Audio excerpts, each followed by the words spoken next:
the next generation of South Africa. What do you understand about today's march as a 15-year-old?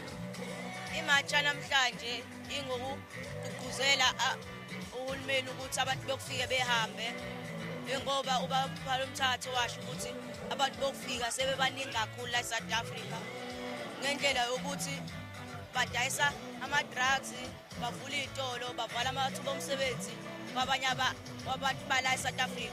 Ngoba ubona ngoba amathuba omsebenzi engekho vele badayisa iy'tolo, badayisa ama-drugs, lokhu kudayisa ama-drugs wabo ngoba ubona kugcwele amaphara amangaka la ngenxa abantu bokufika futhi nasey'koleni abantu bokufika bafundisa ngezi ubone na ukuthi amakwerekwe akhuluma ngenye indlela isingisi sabo asizwakali njengami nje ngifundiswa umuntu yokufika kwimetha ngimuzwa kahle.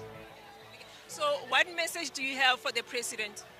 Cela egqugquzelele ukuthi abantu bokufika behambe sabacela kodwa kusami abahambe bonke umuntu unekhaya lakhe.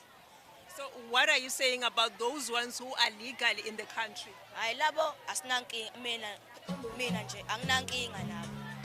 Banezathu ukuthi bela banezathu ngoba belegal la ku-right. Kodwa laba abayeqingwenya kanje bamabhodi abahambi.